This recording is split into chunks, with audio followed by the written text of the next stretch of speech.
Pradeep Bhai, for organizing this very important event.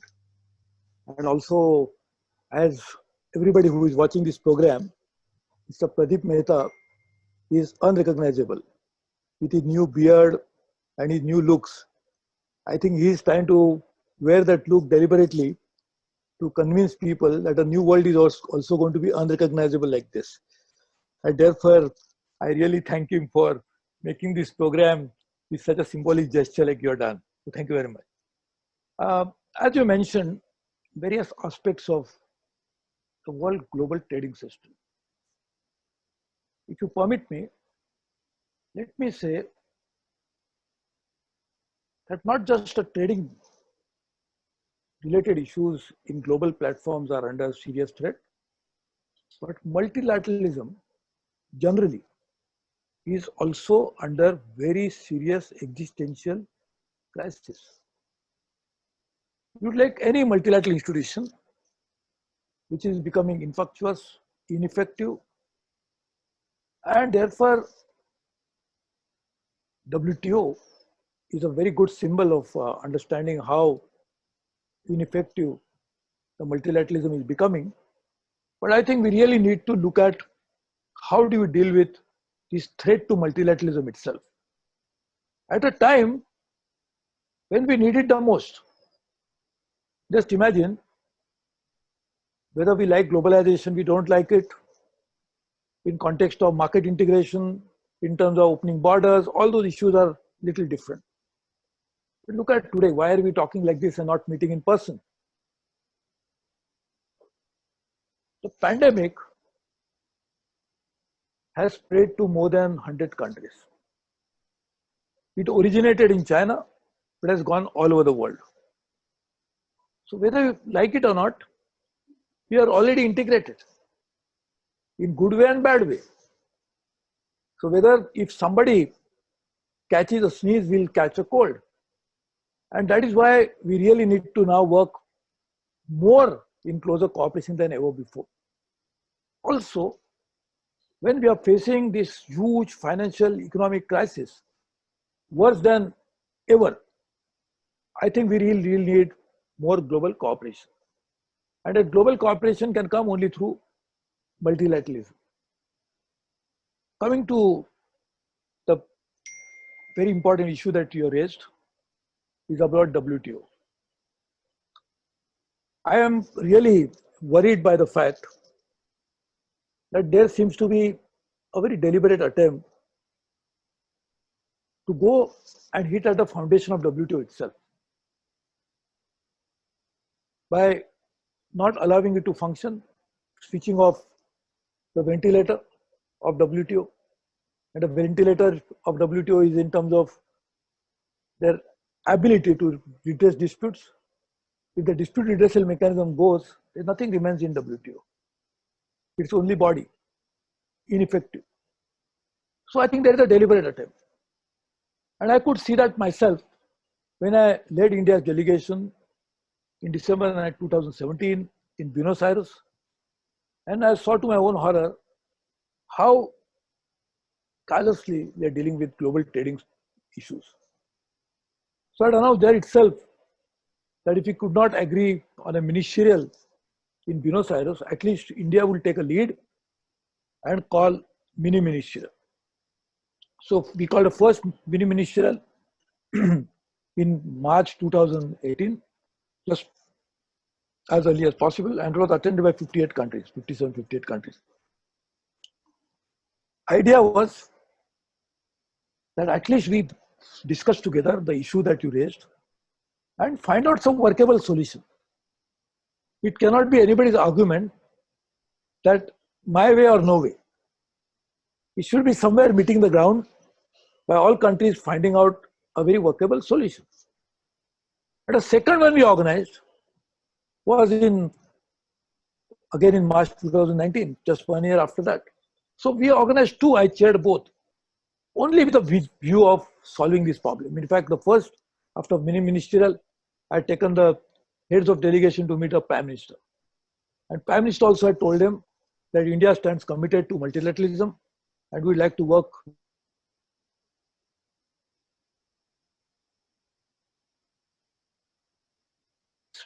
Nobody denies that we need to reform WTO. Nobody. I don't think even WTO itself, if you ask them honestly, their own bureaucrats also will say, yes, we need to change. The question is, what is meaning of change? When you say reform, reform can be meant by anything. Is it a movement forward or is it going backward? We have seen after creation of WTO, world has benefited immensely.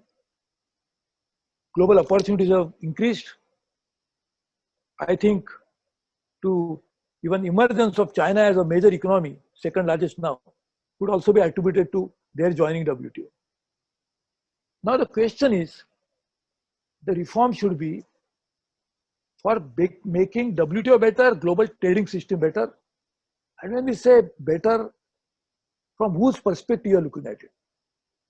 And as you correctly pointed out, the least developed countries, and even countries like India, which has a very unique characteristic. I said that in my intervention in Buenos Aires, that when we say special and differentiated responsibilities, India is absolutely a classic case of that.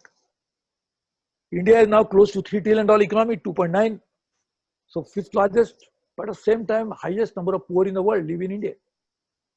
So it's special in that sense, that it looks like a big economy, but we have also the challenges. So we must recognize that reality of the world when we are reforming WTO. We must ensure the interest of countries who are least developed as well as countries like India, which are aspiring to develop and facing so many challenges in achieving those goals. That part of the reality should be kept on table while discussing this. We had a very ambitious goal in Doha round. I said it little in a lighter vein, that why you call all these WTO discussions on round? I say because they go in round. So always they are round, but they don't come out with some solution. Doha round resulted in nothing. So we called it a development round. So I think now we should try to focus on development issues. At the same time, there are certain issues which other countries are raising are also relevant. I'm not saying they are completely irrelevant. We must sit on table and discuss this. But we must agree that there is a fundamental nature of WTO cannot be compromised. If we do that, it will actually help us to move forward. Like, and you talked about committees and others. The procedural aspect of WTO is also very important.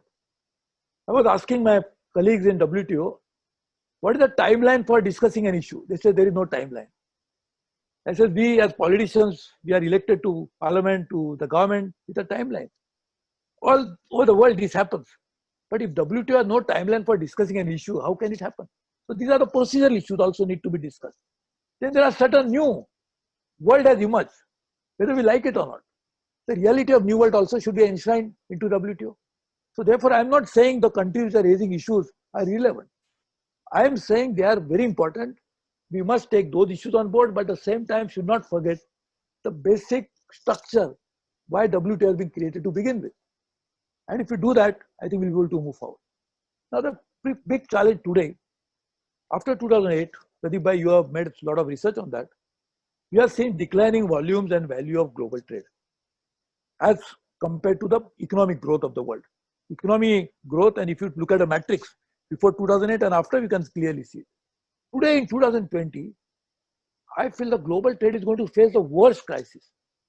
So what do we need? We need WTO more than ever. And therefore, I think we should focus on those issues, discuss in the multilateral platform, because that's the best way, it's a sustainable way. Because every country there has a voice, which helps the progress of the talks. Because if you don't have every country's voice heard, it can never be sustainable. Because you're talking about world trade, and the world is consists of all the countries of the world. WTO starts with world. You cannot create an artificial world by eliminating certain countries or certain interests. So I think we should try to focus on that. And I think the next step would be, in my opinion, immediate. We should try to, some of the issues which already agreed, we should try to take them forward. But I think world economy can never take off without world trade growing. And world trade can never grow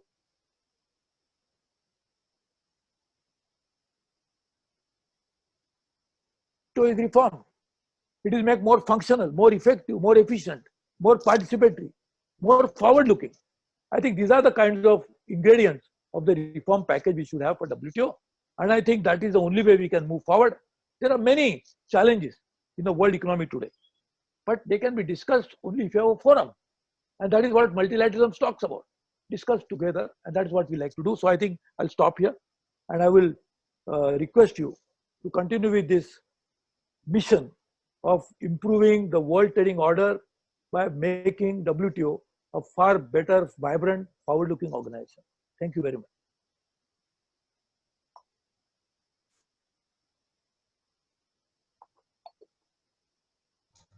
Thank you very much, Suresh Bhai. And this is just for the benefit of the audience and the other panelists, and that Shri Suresh Prabhu is also India's Sherpa to the G20 and G7. And that again is a multilateral forum on which much is dependent on us. Suresh Bhai, there was a question asked that, are you able to listen to me?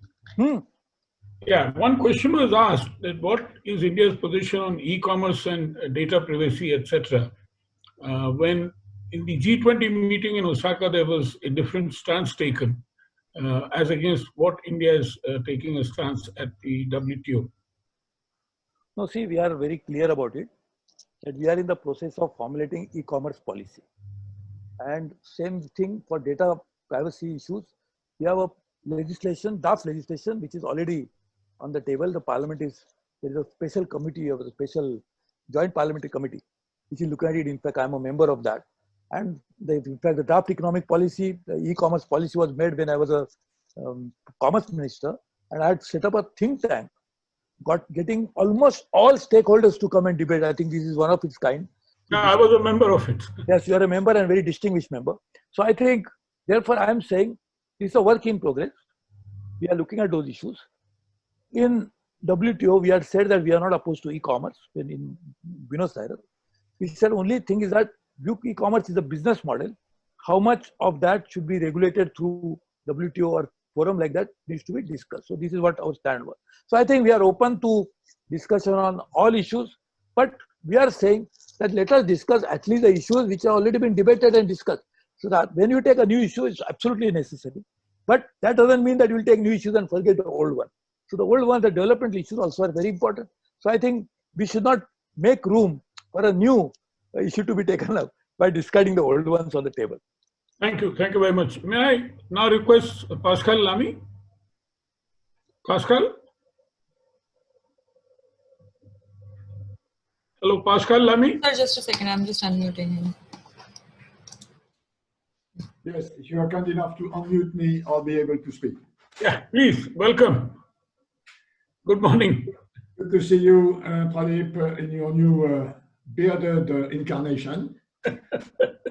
Thanks for organizing this discussion, and thanks for inviting me to take part.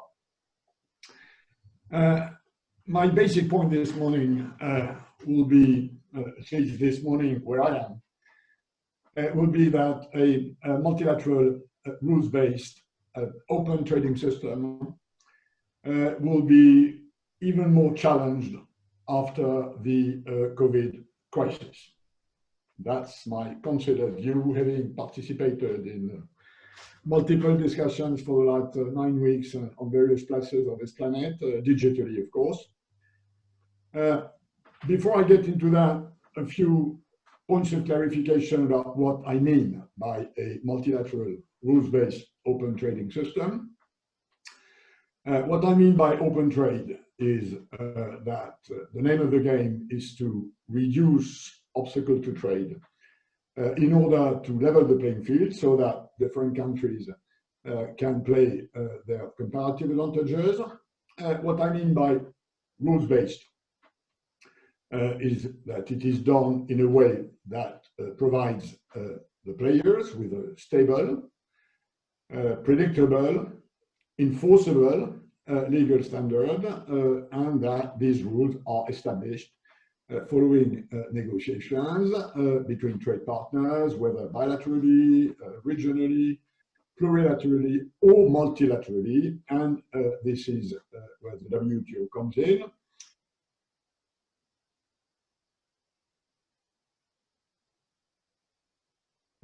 of course, it does that in a global way, which means that it inevitably is the least common denominator that prevails, given that this is done by consensus. Obstacle to trade, and that's my experience, stem from basically two rationales.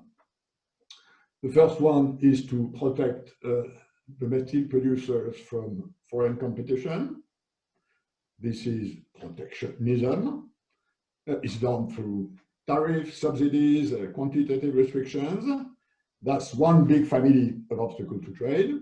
And the other big family of obstacle to trade is what I call precautionism, which is not about protecting producers from foreign competition, but about protecting people from risks. And this is done through various regulations about safety, security, and these regulations may constrain market access, then become obstacles to trade. Now, turning to the challenges as I see them in the future. First, we already had serious challenges before the COVID crisis, and Mr. Prabhu expanded on that. They stemmed first from the fact that, yes, we had problems with protectionist measures coming from countries who pretend they are pro-open trade, but in reality find different ways to protect their domestic producers for purely political reasons, and there are vested interests because opening trade makes the game more difficult for your domestic producers in some areas. It makes it easier in some areas, more difficult in others. And then, of course, came the US with Trump, whose doctrine is protectionist. We had previously people whose doctrine was open trade, but who were behaving in various ways that may contradict this doctrine, but Trump is openly protectionist, America first. And if you want to understand what it means, look at the op-ed which the USTR published in the New York Times on 11th of May, which is a perfect description of the doctrine behind Trump's trade policies, which of course resulted in a big offensive against WTO and specifically against its major enforcement mechanism, which is the dispute settlement and the appellate body. That was before COVID crisis. The mega shock of the COVID crisis will make things worse in increasing obstacle to trade in mostly two areas. A massive state interventions in the economy with trillions and trillions of helicopter money coming into the production system, mostly manufactured from central banks or state coffers, and this will inevitably distort trade.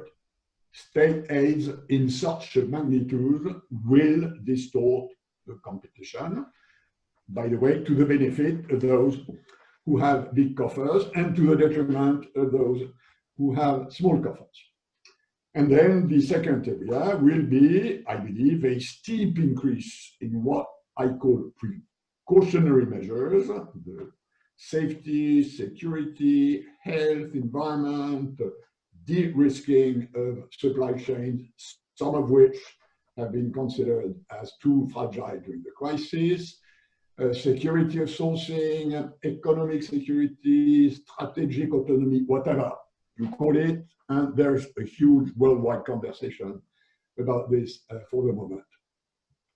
The only good news, and that may matter for India, the only good news is that this crisis will result in a faster digitalization of this planet, hence of trade in services, which in a way is where India has a comparative advantage. So the challenge will be tougher, but the capacity to address this challenge will be weaker. As Minister Prabhu said, multilateralism was already in bad shape before the crisis, and it's going to be even worse.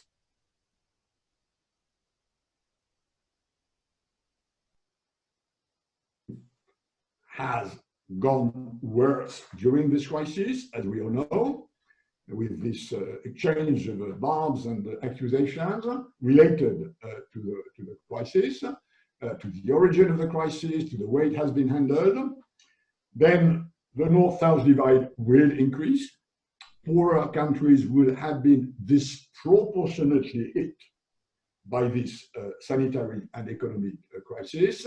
So we will have a more fragmented, less multilateral capable world, which I think is another problem of the challenge, because if the difficulty is bigger and your capacity to address it is smaller, then it's a bigger problem.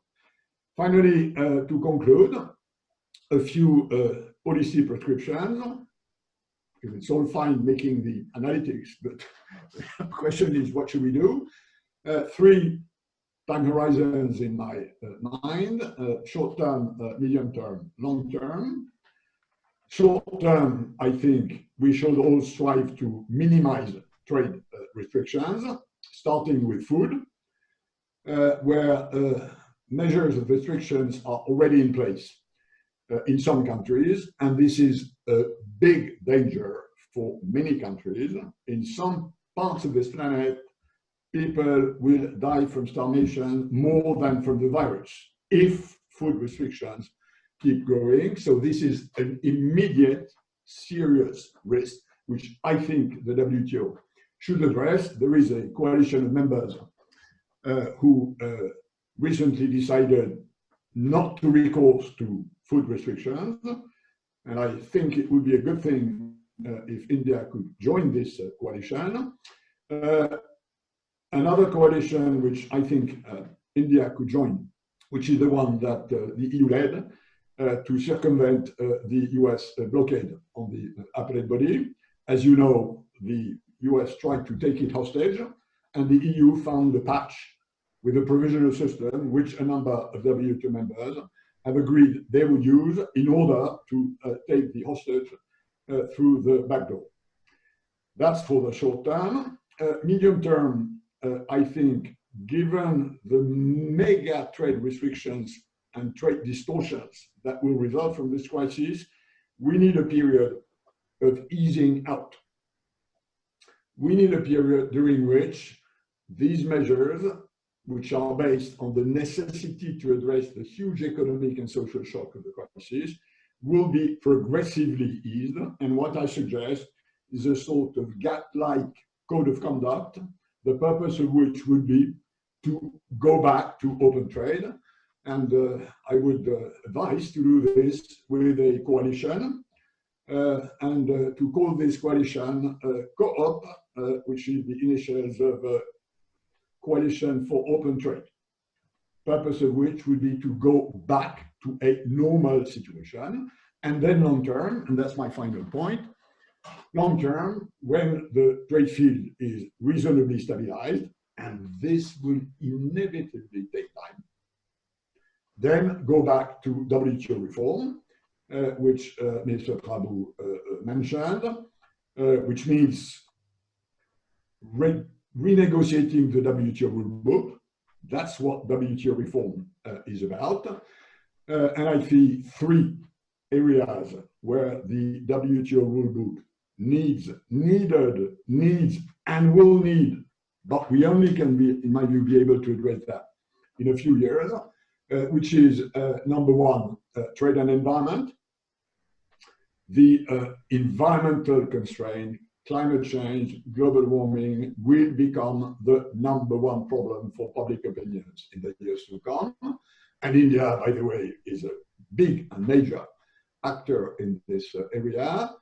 Second, discipline on state aid. We all know that the WTO rule book is weak on subsidies, and that was a pre-COVID problem with China, whose state control of the economy is, as we all know, very large, hence a more or less well-founded suspicion that this means big public funding for exporters, hence distorting trade. And number 3, and this has already been mentioned, including by your question to Minister Prabhu, digital trade, which following the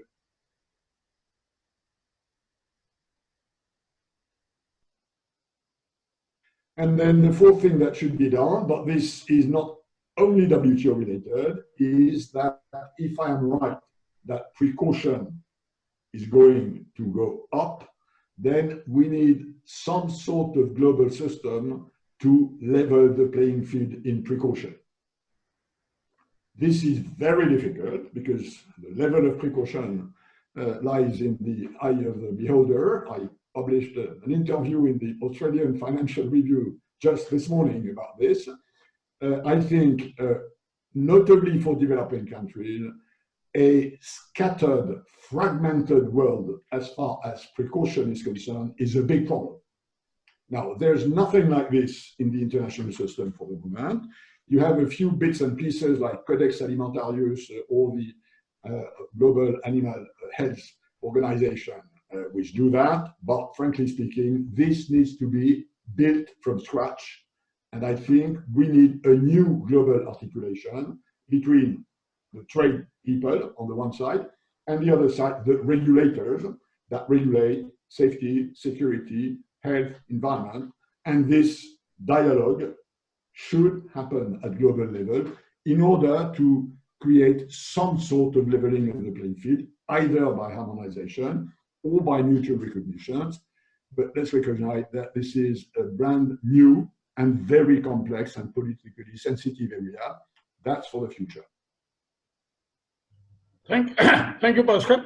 Thank you very much. There was a question which was asked to you, which of course, I mean, what can WTO do immediately at this point of time, other than the fact is that it is going to soon be headless. I mean, Robert asked whether resigning, what is it that it can do immediately in order to give some kind of confidence to the global trading system?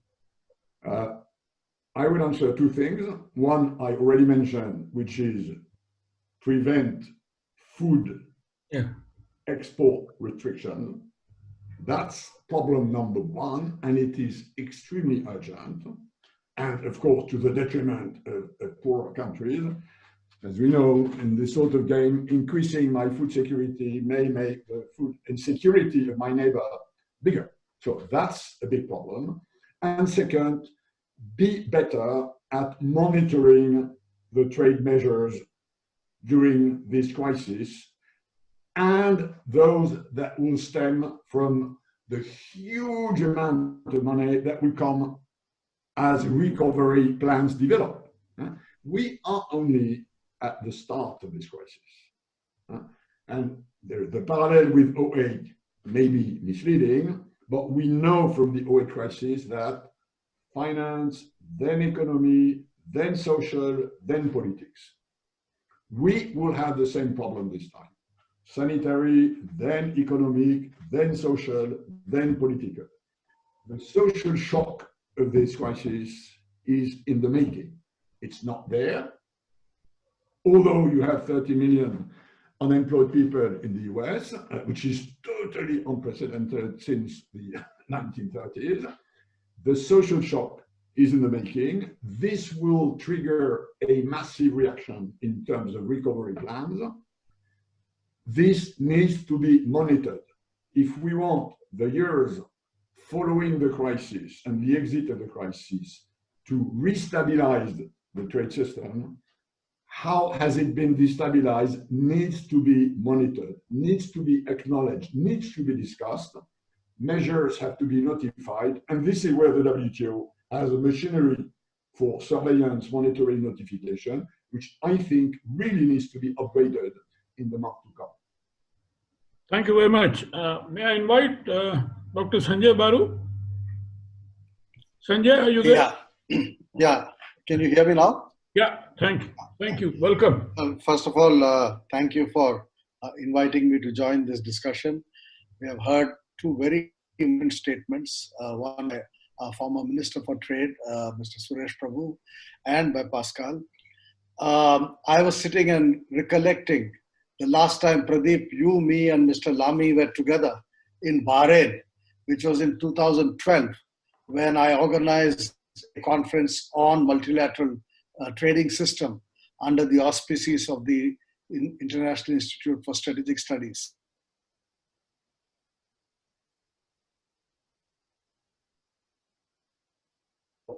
I recollected what we had been saying 8 years back.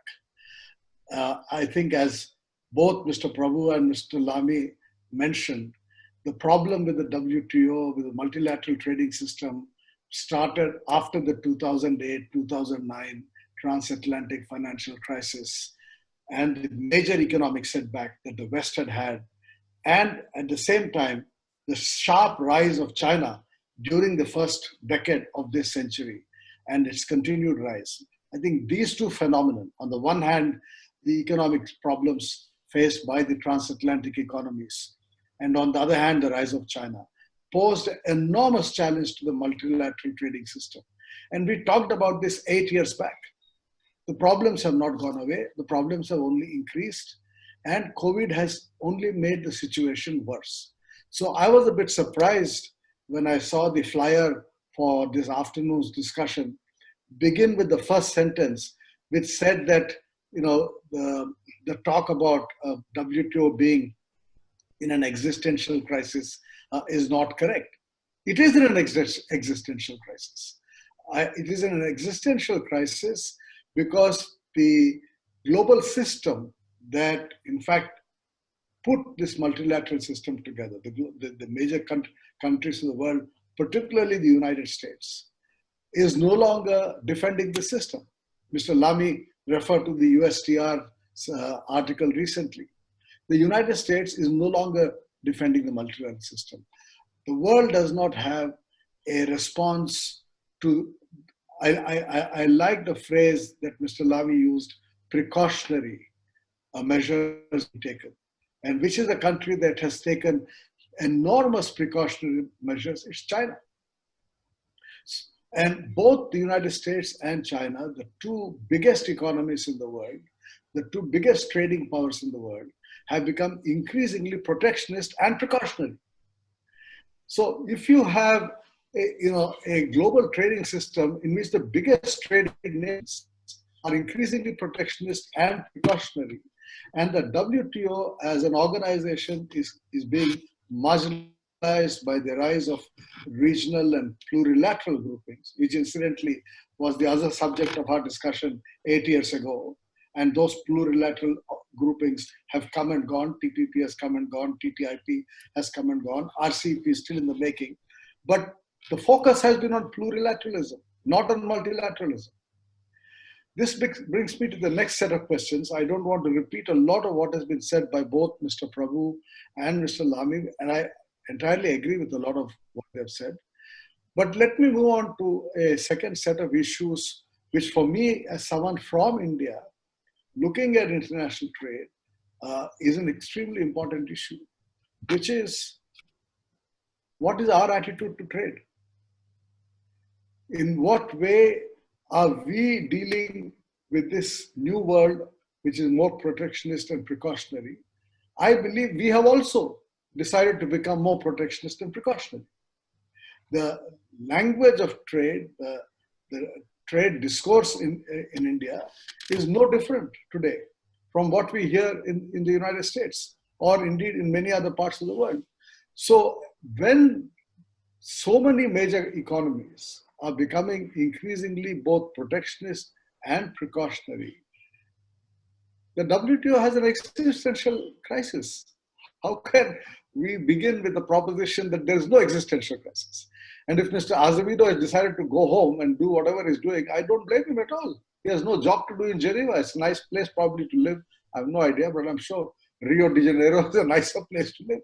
But the fact is, there is no work there. The organization is being starved of staff. The United States is not filling the vacancies in the court. So we have a major crisis, which has been long in making. As I said, the origins of the problem go back to 2008, 2009.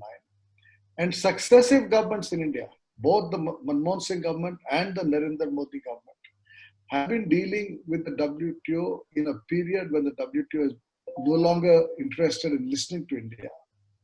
And our response, as I just said a little while ago, has in fact been to also become more protectionist and precautionary. So I believe,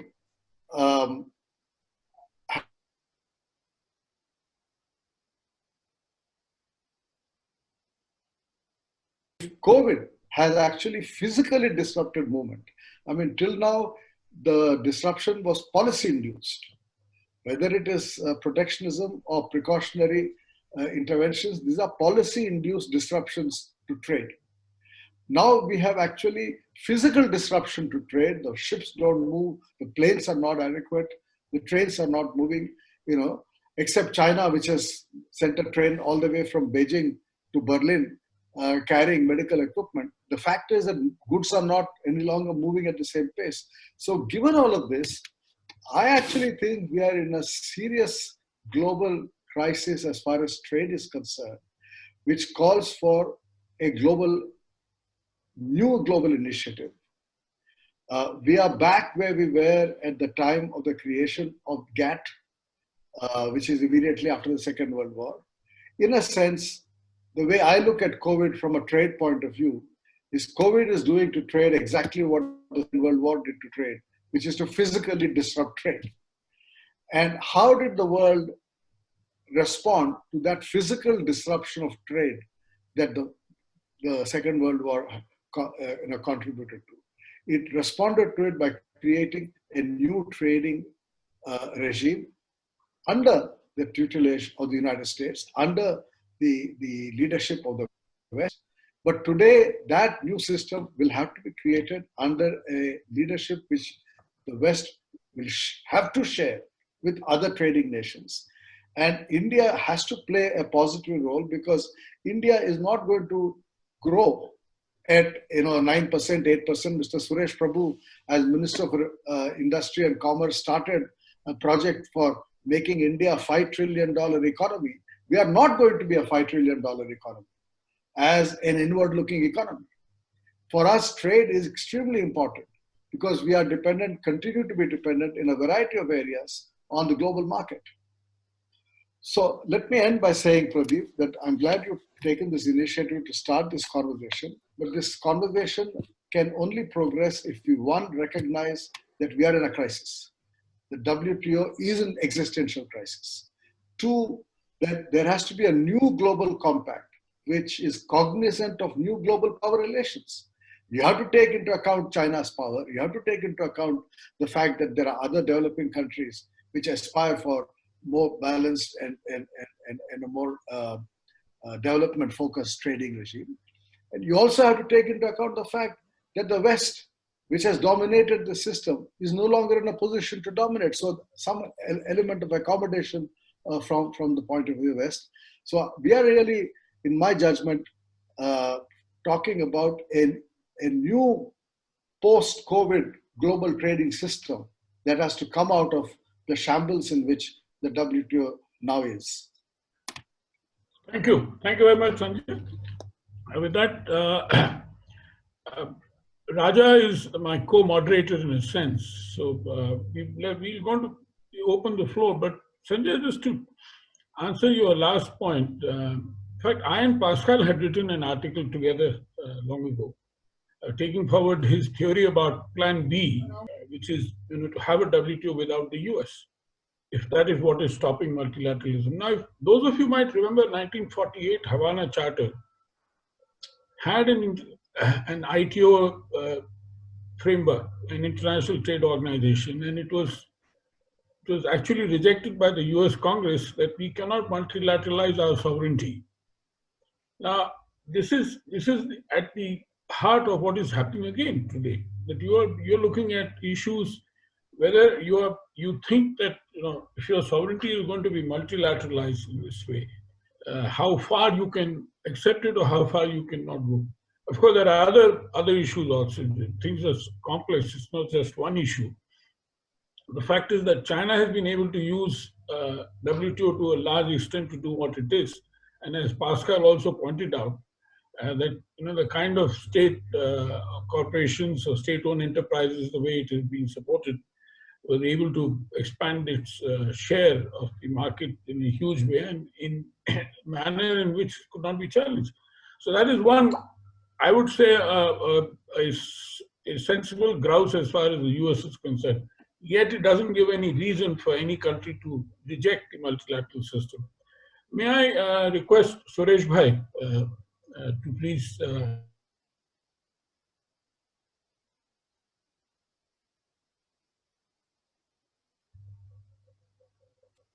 Suresh bhai?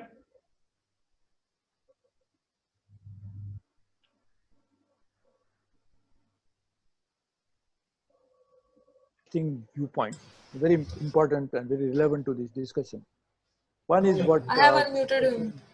He's not. मैंने unmute किया था वो तुमसे तुम्हारे से नहीं हुआ हाँ मेरे से भी unmute हुआ. why one very important point with my friend Dr. Sanjay Baru said is very important that to be a $5 trillion economy, we must have an integration with the global market more than ever before, because there is a historical evidence that the countries who have achieved very high rates of growth in a short period of time, and many of them are in Asia and some of them are our neighbors, would happen only because of that one reason. So now we have to find out a complementarity between growing domestically, as the Prime Minister has given a very important call of Atmanirbhar Bharat, in which we have to be marrying both in a manner that a global economy will grow, a global footprint will grow, at the same time our domestic economy will grow with that as a driving force. Now to do that, one of the very key point will be membership of WTO, which we already have because we are also member of GATT even before WTO was born. But what is important now is that we must have a very active role in ensuring that we use our geopolitical clout to use geo-economic as a driving force for developing the new global order. At a time when the global institutions are virtually, as I said, initially becoming very ineffective, I think we could start with WTO and then take on to other institutions so that multilateralism will become a driving force. But WTO could be a starting point. And as Mr. Pascal Lamy said, I fully agree with him. He comes with so much of experience that if you don't do today anything immediately, it is too late in the day. Because after some time, we'll lose steam and then we'll lose the plot completely. I personally feel that every country has to give in something for a larger good. Because you look at it like this, as we do in the climate change, we always do a very interesting scenario, business as usual approach. What would happen if the greenhouse gas emissions are emitted in normal course? And therefore, why action is necessary? Because what disastrous consequence it will have. I think we must also prepare a scenario like this for global trade. Suppose there is no WTO. Today we are saying that WTO is this, WTO is that, we can always abuse them. But what happens if there is no WTO? How will you carry on trade? And in any case, when Mr. Dunkel was preparing those drafts for WTO, he had made really, I would say, a prophetic comments on what would happen if it doesn't happen. So today, I think we should try to look at it like this. People are saying WTO has so many ills, is okay, all accepted. But what happens in the absence of WTO? What will happen to global trade? What will happen to global economy? So I think that scenario should be the guiding principle. And in any case, I have seen that some country or other has benefited. Some are obviously benefited more by WTO than the rest. But the argument could be that if there was no WTO, even in the past, would global economy would have grown so much? So one is the past perspective and one is a future guidance about what happens without WTO. And very clearly, there will be a chaos, honestly. We can really go back to the days of piracy when the trade was carried out with all attendant risk, when there was no regulatory body. I think we should really therefore work on very aggressive agenda for WTO, and that is what India tried to do. And therefore I give examples of two major mini-ministerial we organized. Incidentally, Mr. Pascal Lamy will also tell you, the mini-ministerial normally has about 20-25 countries. In mini-ministerial that we organized in March 2018, there are 58 countries, or 57, maybe one I'm missing out. But that many countries participated. Why? Because we requested, I called most of the ministers personally, requested that please come, let us find out a way forward. So I think this is what we need to do immediately. Thank you. Pascal?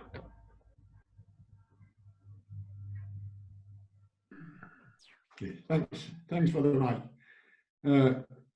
First, there has to be some sort of articulation between the WTO as well as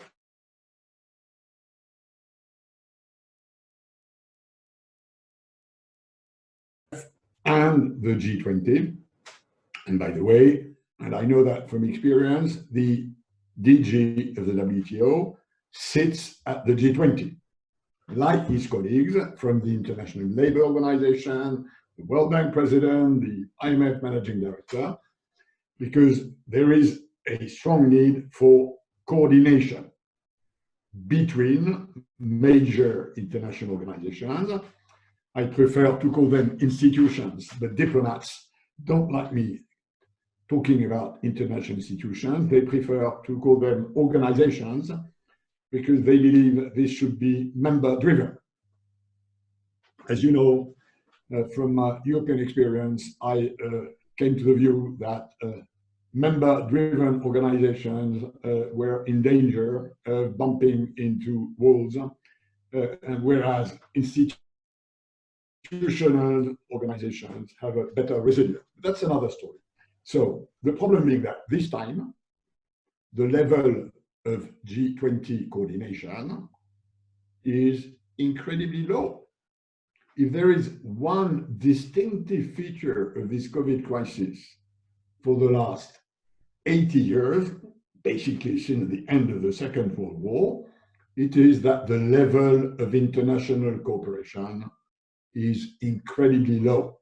Look at the polemics about the World Health Organization. Look at the fact that the G7 could go nowhere, and look at the very weak coordination of the G20. So this is a sort of one more feature of this analytical description which we made, and which I think we'll agree on, which is that multilateralism was not in bad shape before the crisis, and is even in a worse shape now. And I must say, I like Professor Sonia Barrow's sort of analogy with the post-Second World War.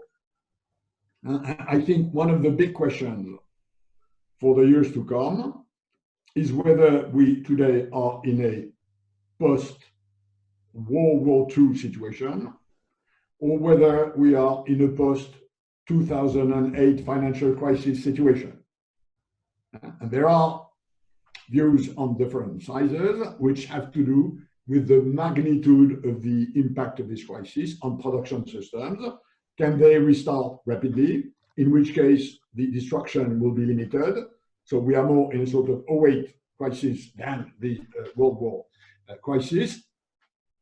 About the impact on the social systems, it may be that we are more on a World War II scenario, post-World War II scenario. And I think all this has enormous consequences on trade. And I will defend Pradeep putting the sentence that there is no existential crisis. There is a WTO crisis. There is a global crisis. There is a WTO crisis.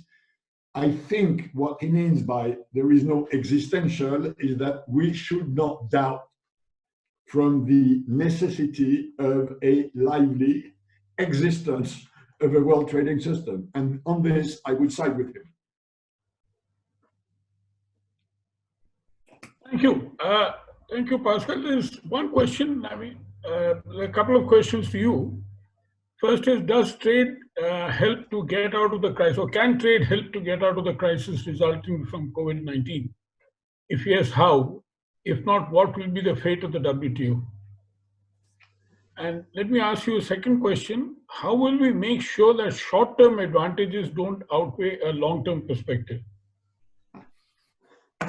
On the first question, I think we will need open trade as a transmission belt of the recovery of the economies.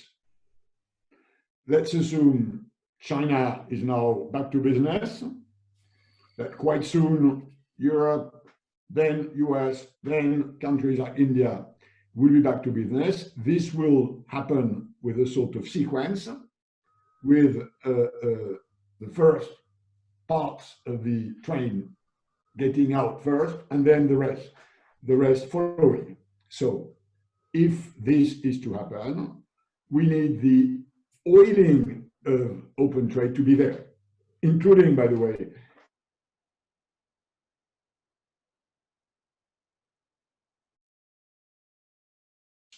which have dried up during the crisis.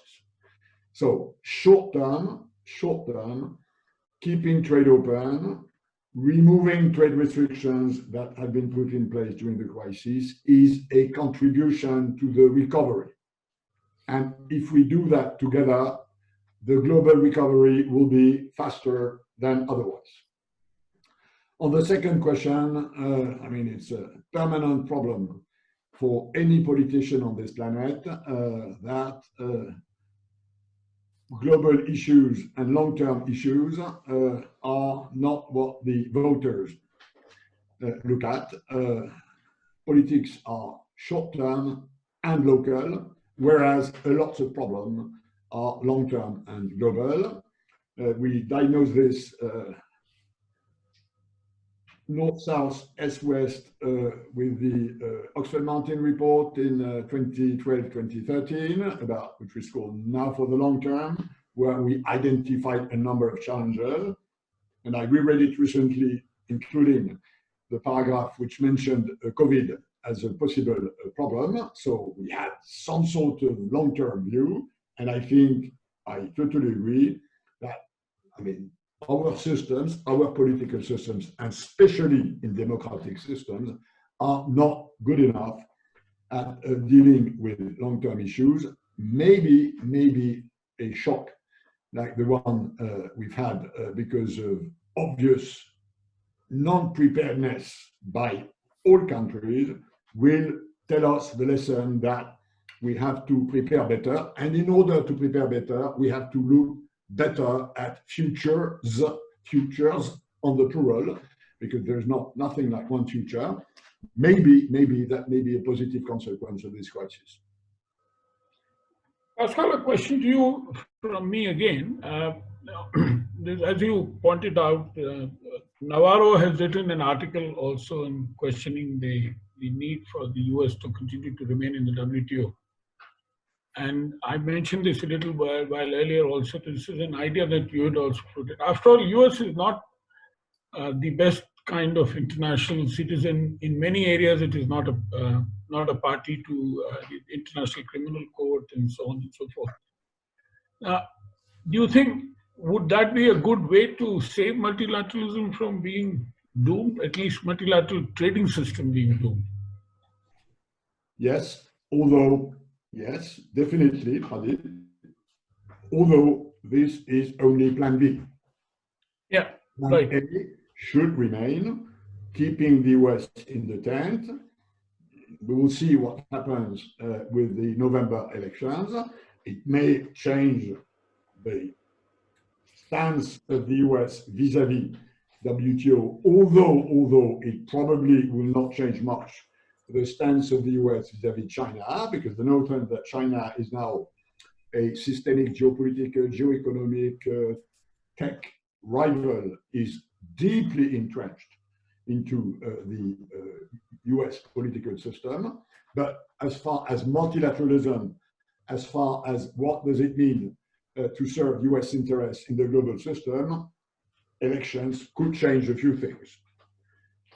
This being said, I remain of the view, and we, as you said, shared it together, that if the US try to take the WTO hostage, we have to have a plan, which is Plan B, that makes the system work without the US the time they understand that a global system is not as bad for them as Mr. Trump pretends it is.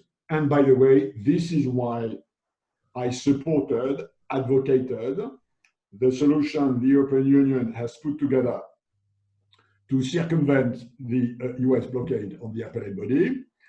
And I would consider it rational and wise for India to join this coalition, which so far it has not done. because of US pressures. Thank you. Sanjay, can I, there's a question to you.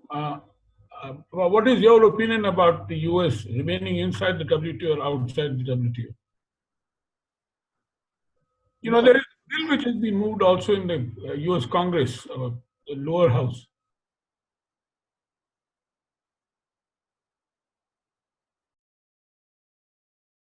I mean, these are the world's biggest economies. What multilateralism are you talking about if both the US and China stay out of it? And if the United States stays out of it, many other countries may also stay out of it for a variety of reasons. So, you know, a multilateral system has to be all in one. Certainly all in one as far as US and China are concerned and other major economies. Yeah, you know, on the same point, can I ask Suresh Prabhu? You know, the US has resigned from the climate change agreement. Has it impacted the climate change agreement or multilateralism at large or not? What is your view on it? Actually, I will just say, put it like this, and because we call it World Trade Organization. So if you have got a World Football, FIFA, we say that the top 3-4 teams will not participate in it and will play the FIFA. Because as everybody is saying, that European Union, US, China, ASEAN, India, put together, they are the major trading blocks.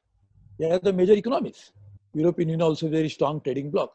So we cannot exclude them. Otherwise, we can say Brazil, Argentina, France, and Italy cannot play the World Cup football next time onwards. So it will not be a World Cup anyway. So I think we should try to make sure that we have an agreement in which all participate.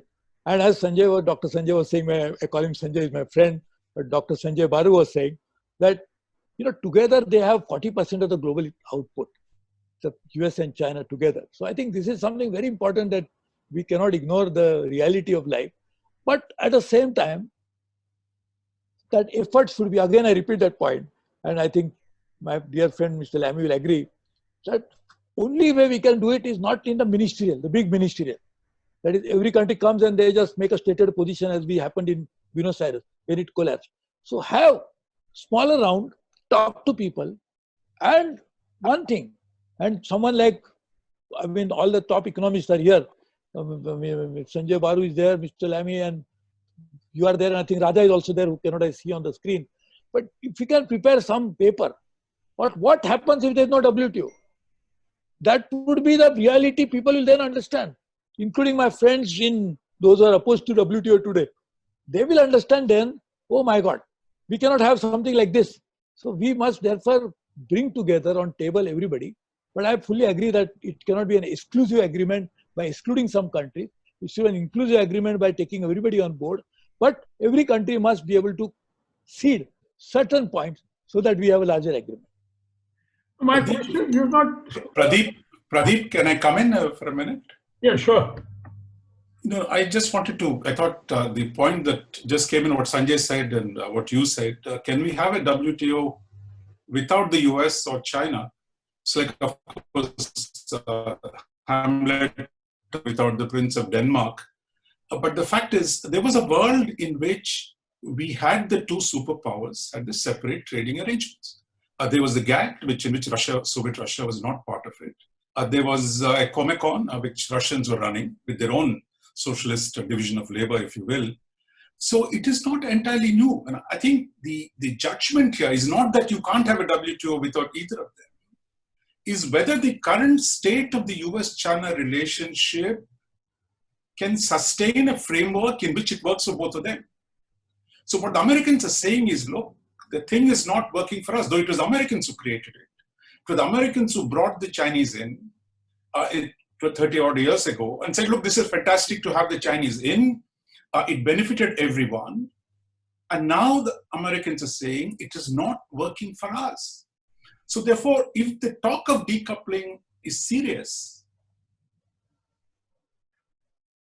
then I think we are in a world in which both sides might feel that they got to do something. But we are not there yet. But the fact is, take the BRI, for example, the Belt and Road Initiative, the single largest economic initiative outside the Bretton Woods institutions. China is already building an alternative institution. Now, whether that can replace WTO is not the question. But at this point, it is three levels at which the WTO is under stress. One, in the domestic politics of the United States, the people are saying it does not work for the working classes of the United States. Now,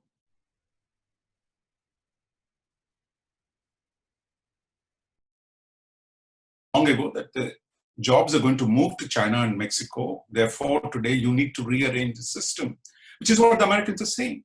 Now, that argument, I think even Democrats, as Pascal was saying, that if Democrats come to power, they're already moving to the left, that they're saying, look, we're not going to sign any more free trade agreements. So I think there is a shift in the domestic politics in the United States, and I think we have to come to terms with it, whether we like it or not. The second aspect is that the US-China conflict, which Sanjay talked about, that the structural change of rise in China and China's domination of the global economy, for example, we can't have just one factory in the world or one pharmacy in the world. That's fine, as long as everyone trusts that pharmacy and that factory. Today, what's happened is that you can't rely on one pharmacy, American people are saying. Now, can you rely on one factory? So the trust is broken down, the system is under stress. So I will just stop here, my initial thing. Is it a crisis or an existential crisis? The very fact that Pradeep has talked about a resurrection is somebody pulling out from the dead. So we're probably close to dead. But still, I think, as Mr. Lamy said, look, there is a way of reviving this dead body or a half-dead, comatose body. And that requires political action. I think no point talking about rules at this point or procedures within the WTO. Is there a room for a few countries to politically get together, put the political capital on the line and salvage the system? Because the Americans are talking about shorter supply chains, creating alternative mechanisms. The Chinese are doing their own thing. So if there is a friends of WTO at this point, that the need is to create a group that at least takes the political initiative to salvage the best parts of it, while hoping that the domestic politics in the US and China are not going to make it even worse in the coming years. Raja, thank you very much. China is not such a problem, and insofar as multilateralism is concerned, they're supporting it. Now, whether their support is good or bad, best for the world or not, is not the issue. US today it has only about 9% share of the world trade. It's not even a very big trader in that sense. It may have a large economy, but the economy is going to go down. My question to the panel was, and including to Suresh Bhai, was that, they have remained outside, they've resigned from the climate change agreement, which is a much more serious agreement as far as the humanity is concerned, the way climate change is taking place and so on. So can I come back to Suresh Bhai on this issue about US withdrawing from the climate change agreement, and what would be the impact on climate as well as on multilateralism? Firstly, just if you permit me, just one point what Raja was saying and Mr. Lamy was saying, that smaller groups should get together and discuss the issue. That is what his mini minister is all about. In fact, we get these smaller groups to come and talk about it. That's why we organized. In fact, the first one we organized was large one, 58 countries, so that then we organized a smaller one. The whole idea was the same, that we bring together the like-minded parties, try to focus on the issues, articulate them properly, and then take it to the larger group. So I think this is what we need to continue, which I was also saying. I fully agree that we must meet in different interest groups, try to talk about, bring consensus, and then take it forward. As far as the climate change is concerned, there is one, both are multilateral undoubtedly. But let's just tell me a very subtle difference between the two. Trade, by definition, has to have a counterparty. I cannot do trade with myself. I cannot say that I am only transferring from left pocket to my right pocket and I say that I have done international trade. It is not possible. So therefore, in trading order, we have to have more countries involved. With climate change, we have a very interesting situation that a global emissions must reduce for global climate to change. So therefore, we want global agreement. But global emissions will never change unless local emissions also stop. So it's a very unique situation in which local action is also necessary, whereas global action is also called for. Take an example of US. While US nationally have walked out of Paris Accord, but the states like California are putting more restrictions than probably any other state. In fact, California is a very large economy. It would have been a country in itself, would have been one of the top 5 economies. So it's that action locally is happening. So what happens actually in climate change, we definitely need global agreement. In fact, when again talk about G20, the 19 countries, when the last summit took place in Osaka, this is the first time we have a formulation called 19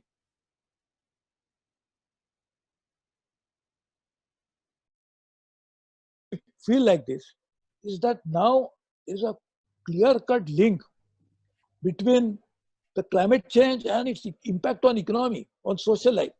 Just imagine if the climate change becomes far more serious matter, the emissions goes up, how many refugees will be there? The climate refugees. The Europe is facing big problem of refugees coming because of political uncertainty. If the climate refugee happens, what happens to India? What happens to so many other countries? So I think climate change is no longer an academic or scientific discussion issue. It's a real life issue, has to be acted upon. And sadly, I would say that thanks to leadership of India, actually, Prime Minister Modi that time was talking to President Obama and President Hollande on the other side, because it was held in Paris, and they could actually agree on a very good accord. I feel personally that we must revisit that accord. It's not a best one, but at least it's a good workable accord to work with. I think we should try to make it operational, and I'm making a very bold statement. People like it or not, but effect of biodiversity is also one of the cause why we are getting new and new pandemics coming out. Whether we like it or not, there is actually a reality because of loss of habitat, because of biodiversity loss. The impact of biodiversity loss is unimaginable. Nobody can say that you lose 5% biodiversity, so impact will be 2.5%. It is not like that. It is phenomenal because you are actually changing the entire ecosystem on which you don't have a full control. So therefore, in a situation like this, climate change should be put on a priority along with the trade agreement. This could be the 2 big building blocks for multilateralism. And therefore, I think we should try to work on it. I fully agree. So this should be the top priority for the world to revisit some of these existential issues that humanity, as well as in case of climate change, even the entire biological life is facing. In case of pandemic, probably we are facing only human life, but in climate change, we are facing even biological life. Thank you very much, Suresh Bhai. Pascal, what is your view on this debate? Number one. Number two is a question which has been asked by somebody in the audience, is whether in the event of a multilateral trading system being in a bad spot, would it be advisable for countries to enter into regional trade agreements? Well, on the first question, I'll come to you, Suresh Bhai. on the first question, Pradeep, when I was DG of the WTO, I initiated the first WTO UNEP Trade and Environment report. And I remember at the time, I took this initiative and I had some problems, including with India, by the way, for having pushed environment as a trade issue. Now, I deeply believe that these two things are very connected, that they all have to do with the functioning of a global market capitalist system, and that the urgency of addressing the climate crisis will have an impact on the price of carbon, which, like all changes in relative prices, will have an impact on trade. Now, the question, that's the global analytics. The question is, how can trade policy, disciplines, systems can contribute to an acceleration of the climate transition? And this is a very difficult issue because, as Minister Prabhu just said, these are two different buildings in the international system, the communication of which are very rare. A, because the culture of trade people is not about environment, and second, because the culture of environment people is not about trade.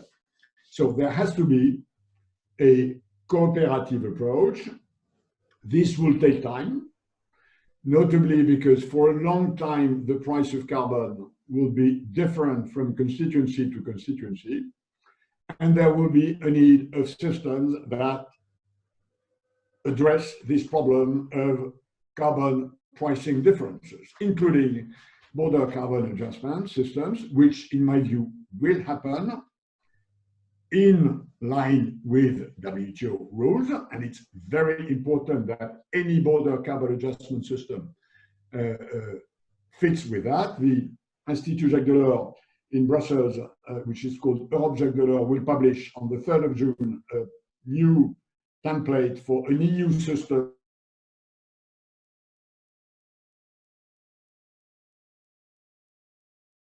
And so this is an area where I think more activity, more discussion, more coordination will have to take place. And as far as the African question is concerned, we've always had multilateral, regional, bilateral, unilateral trade measures. I've always been of the view that, contrary to what many very respected academics say, there is no contradiction between opening trade unilaterally, bilaterally, regionally, multilaterally. If you look at the facts and not the theory, trade distortions emanating from preferential trade agreements are very little. So on this, I am on the side of the Chinese proverb. I don't mind the color of the cat, provided it catches mice. So whatever way of opening trade that reduces obstacle to trade is a good way forward. Thank you. Sanjay? Or Pradeep, if I might just come in just please. 1 second before Sanjay comes in. I think saying the world is interdependent, therefore we're going to get a collective solution. I mean, that doesn't work because, for example, we said nuclear weapons are a threat to everyone. Have we agreed to eliminate them? No. So if climate change is a common threat, it does not mean countries will automatically come together. Because the problem has been the distribution of costs. How do you distribute the costs of rearranging the global economy? And which then takes you into the internal distribution of the costs, where competing groups within each country say, look, it doesn't work for me, it works for me. And that's where the struggle has been.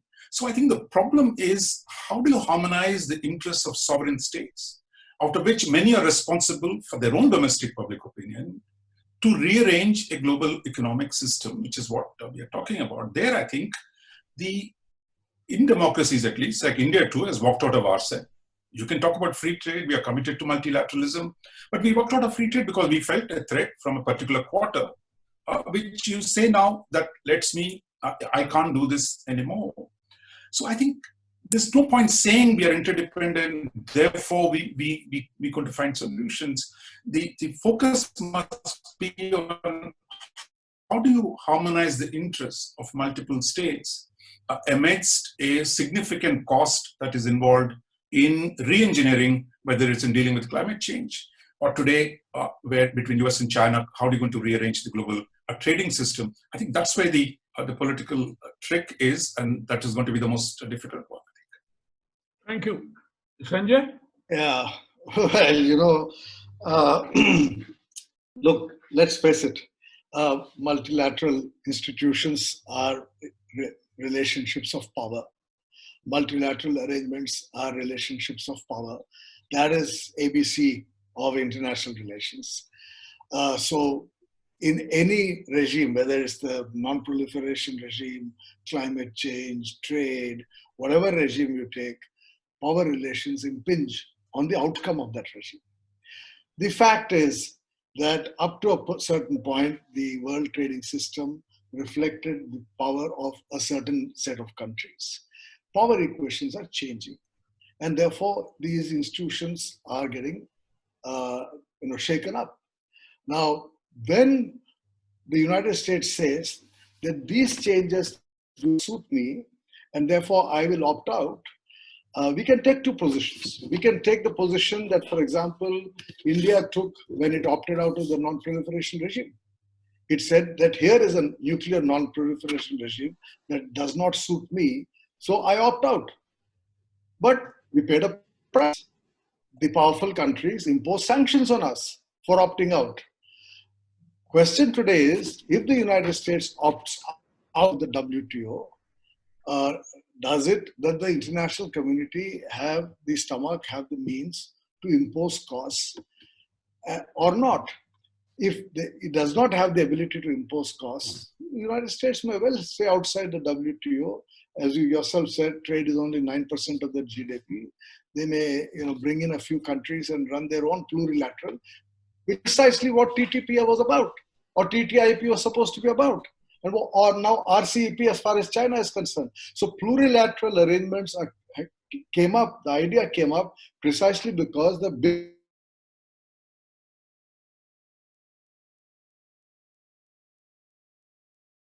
I'm an Indian.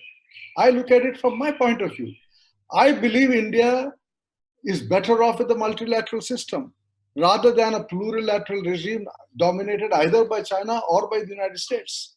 I would like a multilateral system. So I will try. I may not succeed, but I should try. As Mr. Prabhu correctly said, he convened a meeting of for 45, 50 trade ministers a couple of years back. India and other like-minded countries, whether it's France or Japan, other like-minded countries should come together and try, and then see whether the United States and China are willing to be part of that alternative regime, which addresses everybody's interest better than whatever WTO is able to do. That is power. I mean, power is central to all agreements. It's not only in one set of agreements that you have power relations impinging and that they don't impinge on other agreements. Thank you, Sanjay. There's a question raised by Minister Prabhu to all the panelists that should a foreign company be given specific incentives to invest in a country the way China has been doing? Pascal, would you like to take this question? No, I mean, of course, but I will answer it and then I'll make a point about multilateralism because I'm not sure I agree with part of what has been said. On China, I think things are much simpler than what I hear very often. China joined the WTO, and that was a great thing both for China and for the rest of the world. This notion that China joining the WTO was a mistake is not. Just look at the numbers. Before China joined WTO, its external trade surplus was 10% of its GNP. Today, it is less than 1%, which means that for the 20 years we've had China in the WTO, imports in China have grown more than exports from China. This is a good win-win deal. Now, this being said, China joined a system who was very imperfect. The WTO rulebook is solid in some areas and weak in other areas. And where the WTO rulebook is weak, very weak, is on disciplines on subsidization. Did China abide by its commitment? Yes, it did. Do the rules of WTO properly constrain a number of Chinese investment, export, subsidization incentives? No. So the problem is not that China did not abide by the rules. The problem is that the rules are weak in a number of areas where China has developed unfair trading advantages. And this is why we need to go back to the rule book. And this is why we will need to do that post-COVID, after a period where basically everybody has behaved like China in pumping massive state money in the economy. And this problem of cohabitation, of global market capitalism with what China called Chinese specificities, which is 1/3 of the economy under state command, needs to be addressed because this is not a proper level playing field. The point I want to make about multilateralism is a reaction to this notion that international cooperation is about power gains. I do not agree 100% with that.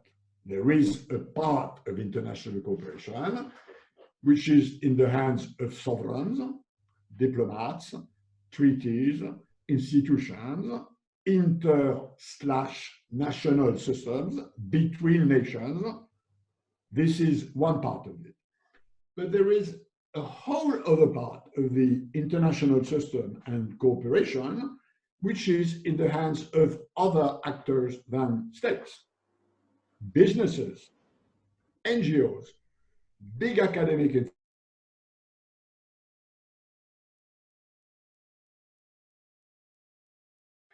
This is much less relevant to trade than it is to environment or to tech or to health or to development, because on the trade side, the question is about regulating and disciplines, and this is in the hands of sovereigns.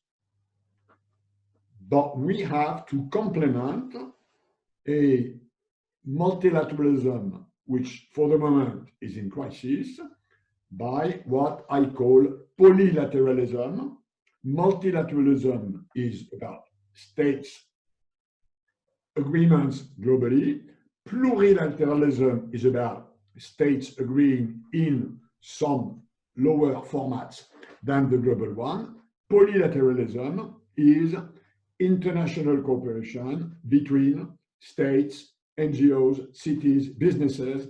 And if you want to understand the difference, look at the composition of the UN Security Council and look at the composition of the Global Fund Board. The one is inherited from the 19th century globally. The other is a 21st century HIV/AIDS fighting institution, organization, and it's organized in a much more diverse way. So we also have to go in this direction. This is what I'm promoting as a chair of the Paris Peace Forum. And by the way, we have a big Indian think tank, which is part of the founding system of the Paris Peace Forum, which is RIS. So if more Indian organizations, including us, would like to join Open Door, although founding members are now defined. But I think this is also a way to go, although I agree that in trade, polylateralism, which is international cooperation based on coalitions, on projects, on stakeholders engaging in getting things done, is less relevant than it would be in environment, in tech, in culture, and in other areas of multilateral cooperation. Thank you. I mean, before we conclude, there is one question to all the panelists or anybody in the panel who would like to, what would be your view on the changing structure of global value chains in the world in the post-COVID environment? I'll just say a few points on that. Please. You cannot bring a global value chain changes by any multilateral order. It happens actually through some sort of a business transactions. When a private sector company wants to source certain products for his end product, he will obviously work out cost benefit analysis. He will find out the natural advantage of sourcing from a particular place. So I think to change the value system, when I say value system, is not the values as we understand, but a value related to business value chain. In other words, the values are completely different. You cannot change the value chain again by any trading order, but by some spiritual order. But this value chain, the global value chain or the global supply chain, will definitely undergo some key changes. Countries have advantage when there is a disruption of existing value chain. There is a possibility of somebody coming in. India has an advantage. We should try to capitalize on it. But as we are saying that this will happen through companies in their boardrooms, making the decisions about what makes sense for them. the governments can play a key role in facilitating it. For example, we created a very good hub for auto components. We created a very good hub for generic drugs. I think we should try to focus on making certain natural advantage where we enjoy certain products and try to give amenities, facilities. So we will scale it up to a level wherein we'll also become part of a global supply chain through private sector companies. Government job will be to facilitate creating infrastructure, enabling atmosphere, providing fiscal benefits. That's what we can do. Thank you. On this, Yeah. well, first, I think there will be some